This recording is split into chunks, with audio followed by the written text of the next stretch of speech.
Hi there, welcome to this revision video for Elizabethans 1580 to 1603. We're going to focus on going global and the wider world. In this video, we're going to talk about John Dee, who came up with the idea of the British Empire. We're going to talk about Francis Drake, who was the first Englishman to circumnavigate the globe and brought a lot of Spanish treasure back with him. We're going to talk about colonists who went west to the Americas. We're going to talk about Humphrey Gilbert, who drowned when his ship the Squirrel sank in 1583. And we're going to talk about Walter Raleigh, who inspired and organised the attempt to create the first English colony at Roanoke. We're then going to find out about how Ralph Fitch and James Lancaster went east to create trading routes out in the east and to expand the Elizabethan world wider links and go global in terms of trade. So let's find out more about going global. So in this revision video, we're going to be talking about the wider world and the significance of England's connections with the wider world. We're going to talk about imperial ambitions, the motives and achievements of the Elizabethan adventurers. We're going to talk about the Roanoke colony, including England's attempts at an American colony. And then we're going to look at trade with the East, including first contacts with India. Now in this video, we're going to focus on 6 Elizabethan adventurers, and you really need to know the names and what these people actually did. So the key people to know about are Dr. John Dee, Francis Drake, Humphrey Gilbert, Walter Raleigh, Ralph Fitch and James Lancaster. Now let's talk about these in a nutshell. So Dr. John Dee and Francis Drake, they very much inspire the idea of exploration, and they're significant for the idea of the British Empire and improving knowledge of seafaring through Dee's books on navigations and Drake's experiences of circumnavigating the globe. Humphrey Gilbert and Walter Raleigh, they go west to the Americas and they begin the first attempt to settle colonies. So they're all about colonization, colonies in the Americas. Gilbert was at Newfoundland and Raleigh had gone on a reconnaissance voyage to discover Roanoke. Raleigh then explored Guiana in South America. Although attempts failed, the knowledge gained allowed North American colonies to be set up in the 17th century, with Jamestown becoming the first permanent colony. Then Ralph Fitch and James Lancaster, they went east to India in the East Indies, modern day Indonesia, and they're looking at trade. So they wanted to develop trade with the East. Ralph Fitch spent 8 years traveling around Mughal India, gathering important knowledge about trading routes in the East. James Lancaster led the first expedition of the East India Company, which paved the way for trade and the eventual colonization of India.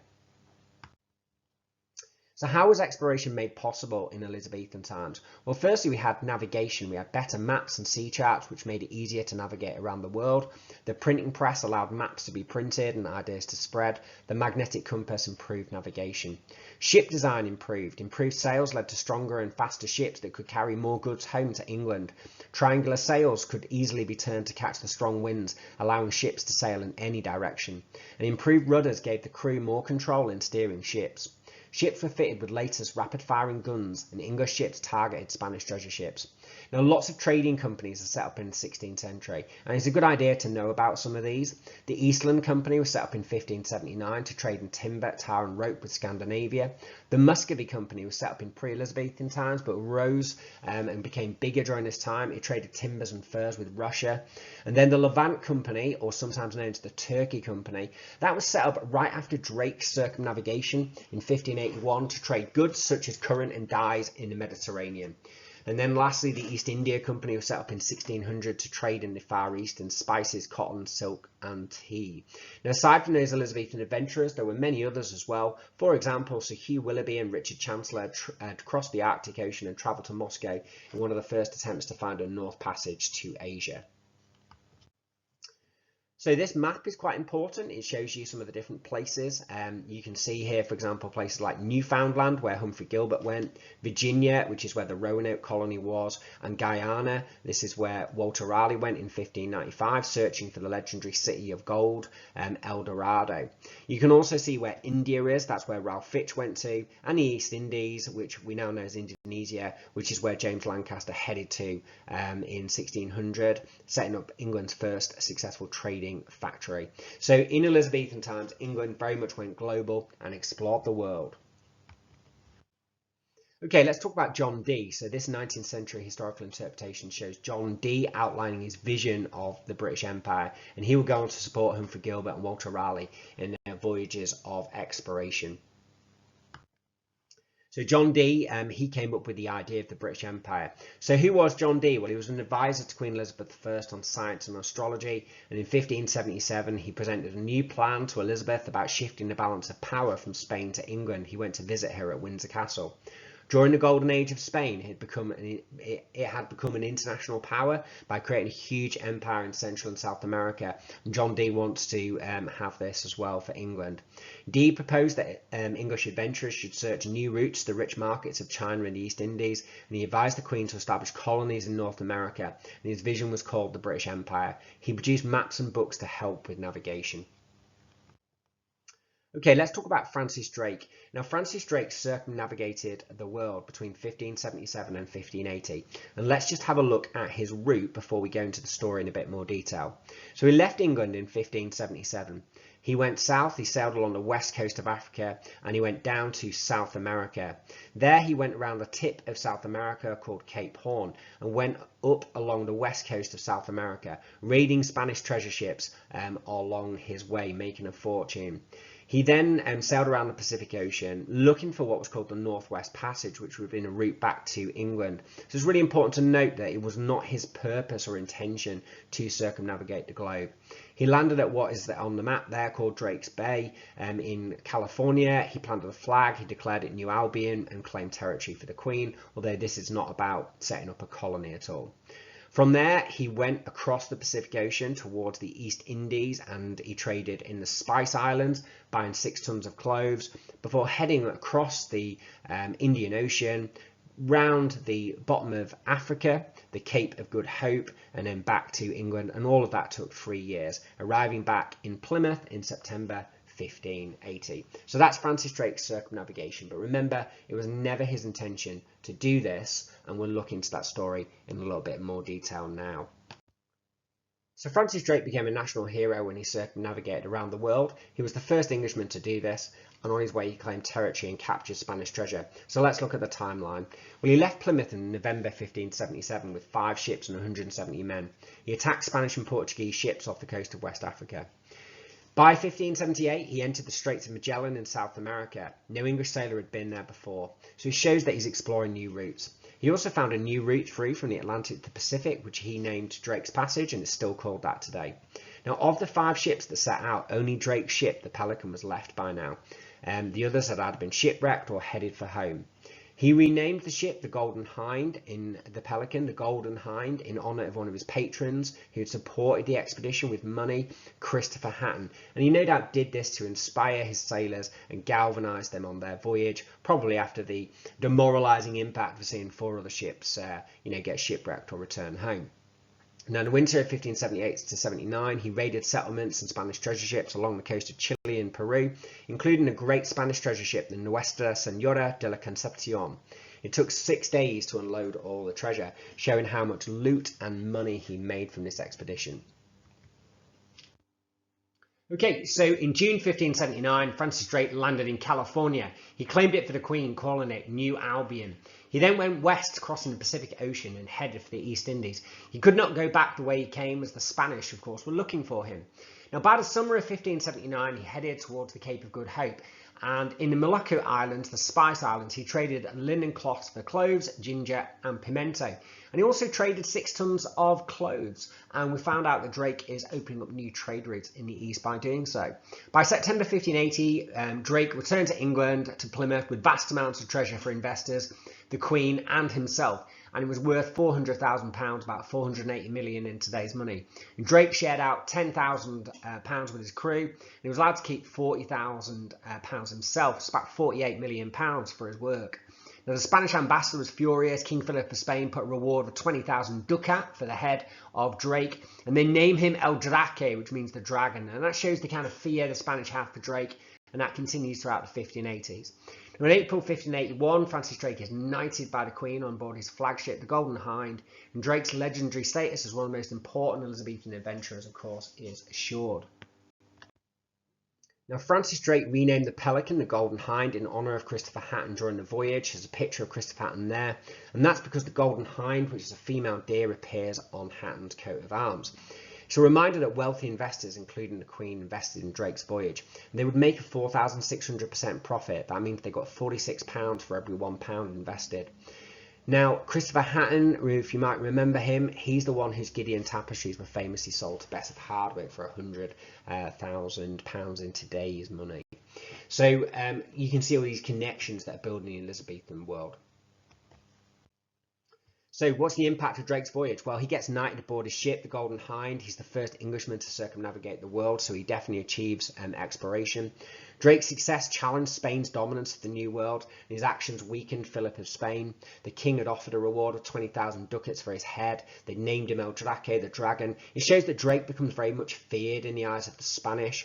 Drake brings back gold, silver and jewels worth around £400,000. As we said, that's 480 million in today's money. The Queen's share was more than her entire income for a whole year, and the money enables the setting up of the Levant Company, or the Turkey Company, in 1581 to promote further trade. Drake claimed new lands for England, and he made valuable trading contacts with the Spice Islands, a group of islands near Indonesia known as the Moluccas or the Maluku Islands. Okay, let's talk about Humphrey Gilbert. So you got to see Humphrey Gilbert and Walter Raleigh come as a pair. They're going west to try and create colonies in North America.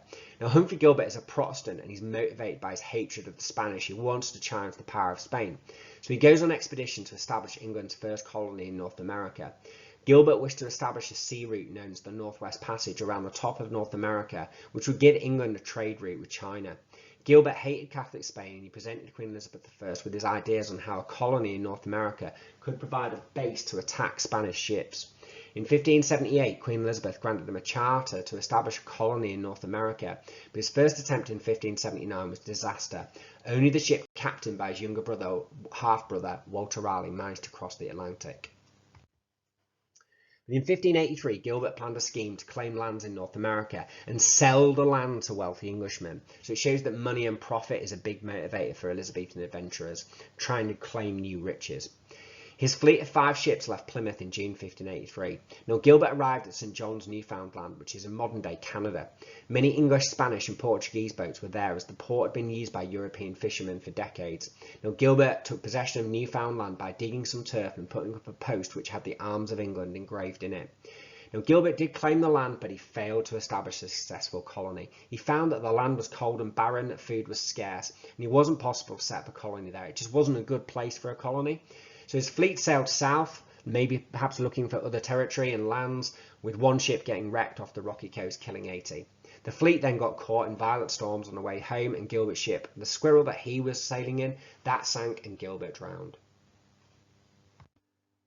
Okay, so Walter Raleigh was the half-brother of Humphrey Gilbert and a favourite courtier of Elizabeth I, and he's very much tied up with the Roanoke colony. Now, Walter Raleigh wanted to establish a colony in North America. He'd obviously been out there with his half-brother Humphrey Gilbert before, and he knew that the gold and silver mines in Central and South America had made Spain and Portugal wealthy, and he hoped to discover gold in North America. Now, in 1584, Queen Elizabeth I granted him a royal charter. This is the one that used to belong to Humphrey Gilbert, to explore and colonize North America in return for 1/5 of the gold and silver found there. So in April 1584, Raleigh's friends set off on a reconnaissance voyage where they discovered an island called Roanoke. They made contact with the local Algonquin and Secretan people who were friendly. Roanoke had a great natural harbour, so it seemed like a great place to set up a colony. When they came back from that reconnaissance voyage, Raleigh asked his friend Richard Hakluyt to write a pamphlet explaining the benefits of colonisation. It focused on spreading Christianity, the trade benefits, and also providing a base to attack Spanish treasure ships. Raleigh also, ever the propagandist, named the land Virginia in honour of the Queen, and he prepared for another expedition to set up a colony, which would take place in 1585. So 1584 was all about a reconnaissance voyage, going out there, scouting out the land, seeing where the colony should be set up, and then the next year in 1585 they send people out there to try and create the colony. Okay, so in 1585, the Queen, she doesn't allow him to lead the expedition to Roanoke, so instead it's led by Raleigh's cousin, Richard Grenville, and a military commander called Ralph Lane. 600 colonists set out from Plymouth in April 1585. Now, the journey to Roanoke is really difficult. The fleet gets stuck in sandbanks, they lose many of their supplies, including their seeds. But despite this, they do set up a colony, and Lane becomes governor with 107 colonists, and they built a fort. Grenville, they returned to England to get more supplies, so the colony is not self-sufficient yet. Now, after initial friendly relations, so there's the exchange of goods and gifts, for example, and exchange of ideas, there becomes tension between the colonists and indigenous peoples by the winter of 1585, when food begins to run scarce. Now, Guiana, the Second chief, was beheaded by the English settlers after Ralph Lane had learned that they were planning to attack. Now, this shows that violence was quite common and common kind of characteristic of the setting up of the Roanoke colony. And this, of course, kind of foreshadows the sort of violence that's going to take place between settler colonists and indigenous peoples. Now, Francis Drake rescued the colonists in 1586 and takes them back to England, so this first colony has failed. But in 1587, they gather together a new group of settlers sent under the leadership of John White, which this time includes women and children. Now, Virginia Dare becomes the first English person to be born in North America. John White returned to England, however, from the colony for more supplies, leaving the colonists behind.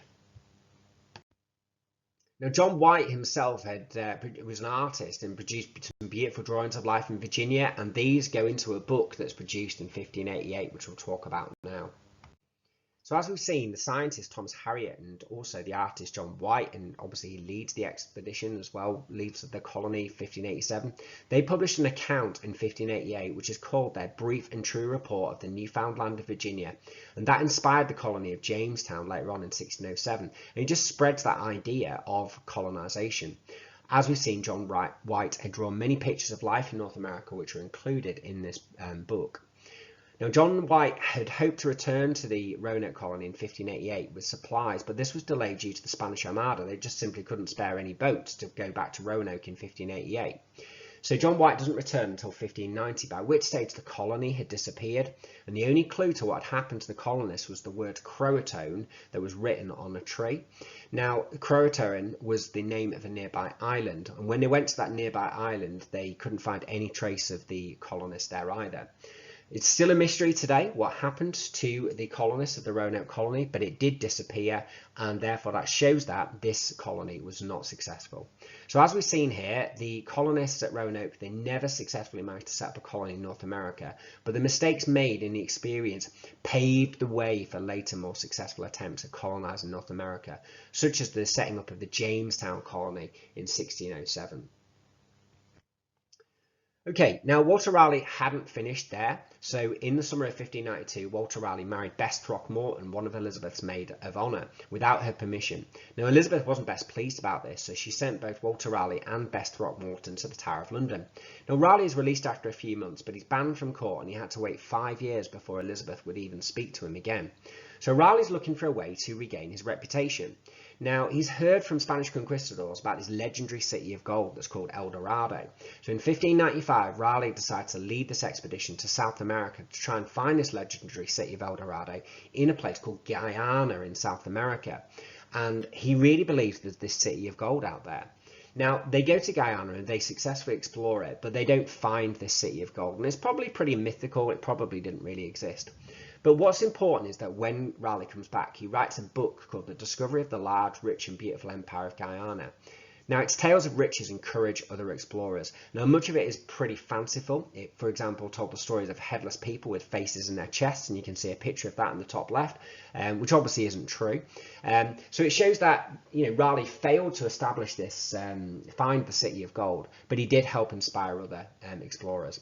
So Raleigh gets imprisoned again, and then he's also imprisoned for a large part of James I's reign. He does actually try and lead another expedition to Guyana during James I's reign, which is again not successful, and he eventually gets executed after Spanish pressure in 1618. So that's the story of Walter Raleigh. So in Roanoke, and remember about the voyage to Guyana in 1595 as well, was very important. Okay, we're now going to talk about Ralph Fitch and James Lancaster. Now, they are not looking to set up colonies. They're looking to go east to set up new trade routes. Now, we know there is demand in England for luxury goods. Wealthy Elizabethans like Bess of Hardwick, for example, would have wanted luxury goods from India and China. Silk, cotton, jewels and perfumes were fashionable for clothing and furnishings. Spices such as cinnamon, nutmeg, cloves, ginger and pepper. We've already found out about how Francis Drake traded in cloves. They were used for both preserving and flavouring food. They were very expensive in Europe, and Portugal began to transport these goods by sea around southern Africa. But Spain had invaded Portugal in 1580, leading to fears the spice trade would be disrupted. So London merchants had formed the Levant Company in 1581, and they were granted a monopoly, the sole right to trade in the Eastern Mediterranean. So there's very much this focus on establishing more trade routes during this later Elizabethan time. So in 1583, Ralph Fitch is a London merchant and he sets off on a journey to India with 4 others. You don't really need to remember their names, but they're called John Newbury, John Eldred, William Leeds and James Story, but only Fitch would return. Now Fitch had been asked to find out about opportunities for trade in India, Southeast Asia and China by the Turkey Company or the Levant Company. They carried letters of introduction, which we now know as passports, from Queen Elizabeth to the Mughal and Chinese emperors, the greatest civilizations in the world in the 1580s. Now Fitch and others left Falmouth in March 1583 and they sailed to the Eastern Mediterranean. They travelled overland from Aleppo in Syria and on to Baghdad, reaching Basra in May 1583, where John Eldred stayed to trade. They then sailed down the coast to the Portuguese trading station of Hormuz. Here they were arrested as spies and imprisoned. Now Fitch is taken across the Indian Ocean to Goa, the main Portuguese colony in India, and after release Fitch carried on his journey with Newbury and Leeds. James Story had stayed to join the Jesuit college there, so there's a nice link with the sort of Catholics there as well. When they arrived in northern India, they were amazed at the goods such as diamonds, cloth, peppers and other spices for sale. In 1585, they arrived at the Mughal Emperor Akbar's palace near Agra. Leeds remained to work as a jeweller and Newbury never returned to England and we never heard of him again. But Ralph Fitch spent the next year travelling through northern India, reaching as far as the Himalayas, and he gained important knowledge about the sea trade with China and the Maluku Islands, the Spice Islands. Early in 1588, he visited the Portuguese fort of Malacca, but was not allowed to continue into the South China Sea. So he returned home, arriving back in England in 1591 after 8 years away. Now, for most of his journey, Ralph Fitch had travelled alone, relying on his own skills, and he wrote an account of his journey and enabled people to learn more about India. His writings inspired many London merchants who were fascinated by his descriptions of cloths, dyes, gems and spices. His book was called Ralph Fitch, England's Pioneer to India and Burma. So Ralph Fitch very much increases knowledge of trade routes in the East, and I think he probably helps inspire the eventual creation of the East India Company.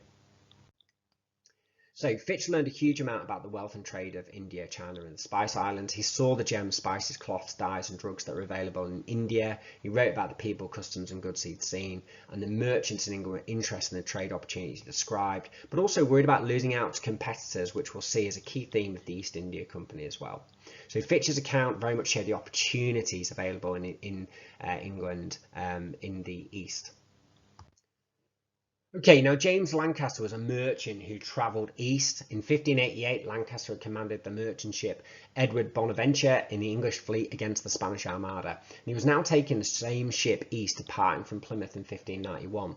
Now his voyage was a disaster, with one ship sinking on the way and the Portuguese preventing him from trading in the East Indies. Only 25 men survived when his fleet reached England in May 1594. Lancaster's voyage was not successful, but he learned a lot from it. In the summer of 1599, London merchants learned that a Dutch ship returned to Amsterdam laden with 800 tons of pepper, 200 tons of cloves and huge amounts of nutmeg, cinnamon and other luxuries. The English wanted some of this trade, and it shows they were motivated by competition with the Netherlands. On the 22nd of September 1600, 100 leading merchants met in Founders Hall, London, to create a new company called the East India Company. The merchants were concerned about the Dutch taking over trade in the East Indies.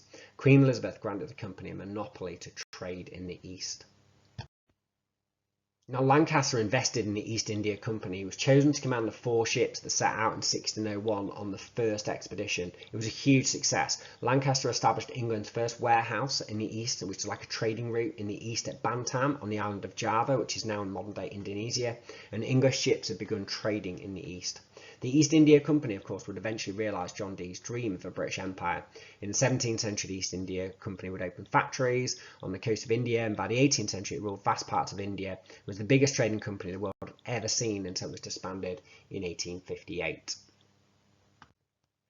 Okay, so in terms of thinking about this inquiry, if you're looking at what motivated the Elizabethan adventurers, think about things like challenging the power of Spain, exploring new lands, setting up new trade routes, making money and riches, setting up colonies, and also robbery and violence. You know, we've seen quite a lot of violence characterizes things. And then if you think about how successful were the Elizabethan adventurers, think about Drake's riches and challenging Spain, the knowledge they gained in terms of Roanoke and Guiana, new trade routes east, but obviously failures. Gilbert fails, the Roanoke colony fails, Raleigh is not able to find El Dorado, for example. Okay, thanks very much for listening to that revision video on Elizabethans going global. I hope you enjoyed that. Thanks for listening and good luck with the exams. Bye bye.